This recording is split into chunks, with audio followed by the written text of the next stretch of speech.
Hi everyone, my name is Junon. I have a health science background, and I'm the author of the book Truth and Empathy: How to Find Your Soulmate.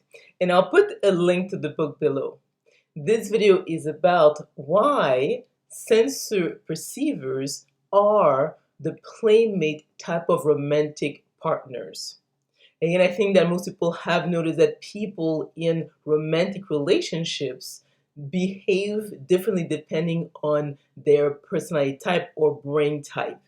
And when it comes to sensor perceivers, is that the theme of their lives is movement and freedom. So these are people who need to feel that they can expand, they can be creative. These are people who want to explore as much as possible, and they don't like to be limited. So when you are in a relationship with the sensor perceivers, that you'll notice these are people who are easily bored.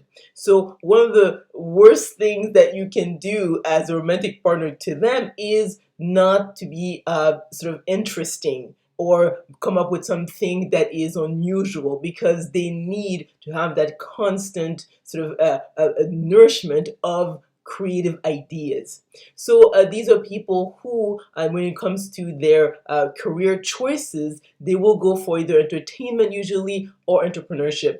If they don't go for these two main areas of interest, is because maybe they were unable to do it. Maybe they had responsibilities and they had to have like a stable job, and they were forced to it. But if they're left to their own devices, that's what they would pursue. So you'll see that when it comes to entertainment, they could be singers, songwriters, dancers, artists, in terms of being, a photographer or even a writer. So these are pursuits that really sort of keep their interest. When it comes to entrepreneurship, these people who are going to be business owners, they're going to create new gadgets, new technology, because they're very much interested in something that is has not been created yet. So they want to continuously like push the envelope. And I mean, there are some drawbacks when it's you are let's say dating someone who's a sensor perceiver. They may go through a honeymoon phase, but it's difficult for them to maintain the sort of like interest in their mates in the long run, because obviously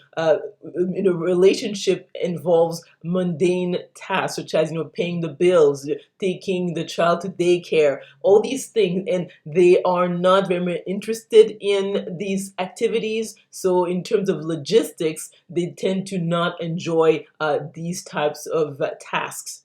The other challenge, if you're dating a sensor perceiver who's an entrepreneur, is that they're going to invest a lot of time and energy in their business. So these are people who could easily work 15 hours a day, 6 days a week to build this enterprise, and obviously the other aspects of their lives might be neglected. So especially if this person is a sensor perceiver who's also the masculine type. So let's say to an ESTP or an ISTP, that might be a challenge. And also the fact that if someone who's left brain dominant, they're not as available. They don't need as much intimacy and closeness as they say if someone is a feminine energy or a right brain dominant. So all this to say is that when it comes to sensor perceivers, being the playmate really has to do with someone who is fun, spontaneous. These are people who embrace diversity, who likes to open their horizons. So you probably won't be bored with them, but they might be the time to be easily bored with other people. So they might also want to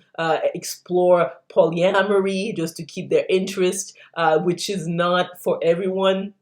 So all this to say is that when it comes to sensor perceivers, there are pros and cons, and I think it's important to understand, if you decide to date a person, what you might expect from them. So if you actually enjoyed this video, if you learned something, please click on the like button, subscribe to my channel, and we will talk soon.